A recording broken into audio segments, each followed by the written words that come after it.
Hello. एक नई research हुई है खासकर मोटे लोगों पे जो ठूस-ठूस के खाते हैं। अगर पेट भी भर जाए तो फिर वो ठूसने के बाद भी ऐसे-ऐसे लकड़ी से ठूस-ठूस के अपने पेट में डालते हैं खाना। ठीक है? इसको बोलते हैं क्रेविंग यानी खाने की ज़बरदस्त लत। इसके कारण बहुत सारी बीमारियाँ होती है। तो इसको ठीक करने के लिए एक दवा है मोनजारो। पहले ये माना जाता था कि जो मोनजारो दवा है, ये इस खाने की लत को धीरे-धीरे ठीक कर देता है। लेकिन एक नई रिसर्च आई जिसमें ये बताया गया कि नहीं, ये खाने की लत को एक समय तक बस सप्रेस करता है। लेकिन फिर जब ये दवा छूटती है तो एक समय के बाद ये लत जो है वापस आ जाती है। तो यही रिसर्च है और हम देखेंगे कैसे-कैसे ये रिसर्च हुई है।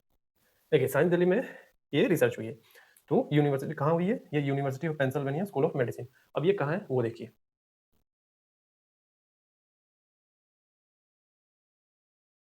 ये देखिए, ये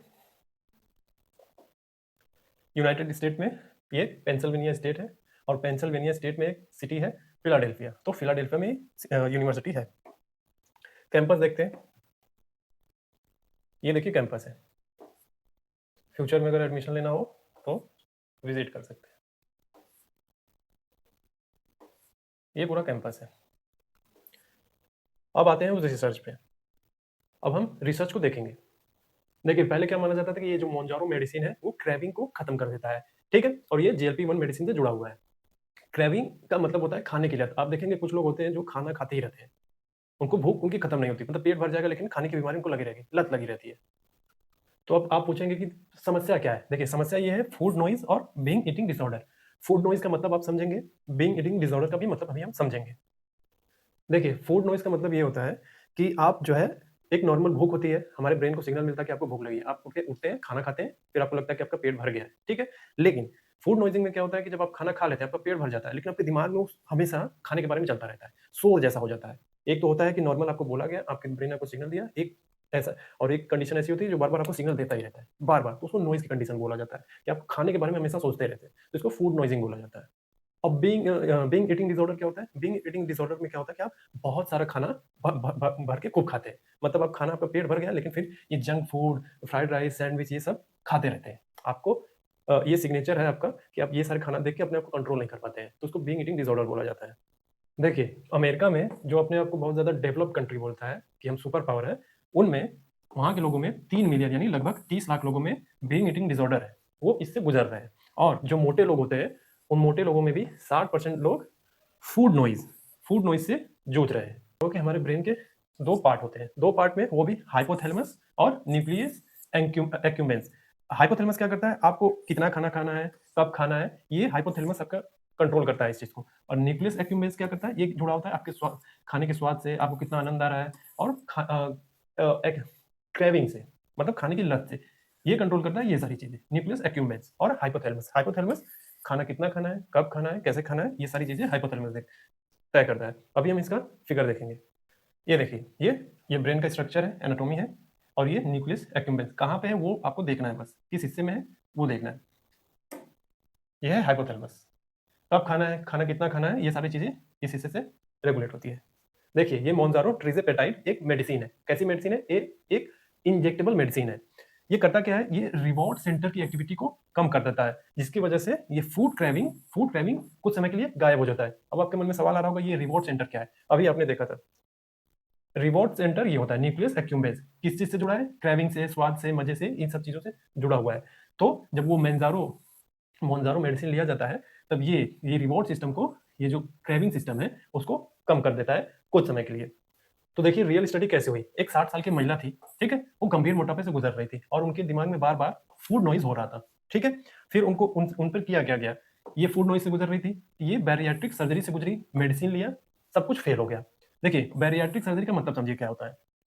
ये देखिए, ये बैरियाट्रिक सर्जरी होती है। बैरियाट्रिक सर्जरी में क्या होता है, आपके स्टमक का जो साइज़ होता है उसको थोड़ा कम कर दिया जाता है ऑपरेशन के थ्रू, जिससे आपको भूख वगैरह कम लगे, आपको जो भूख की लत है वो धीरे-धीरे कम हो। उसकी वजह से आपकी जो वेट बहुत ज़्यादा बढ़ रहा है, बहुत ज़्यादा फैल रहा है, धीरे-धीरे आप ठीक हो जाएँ।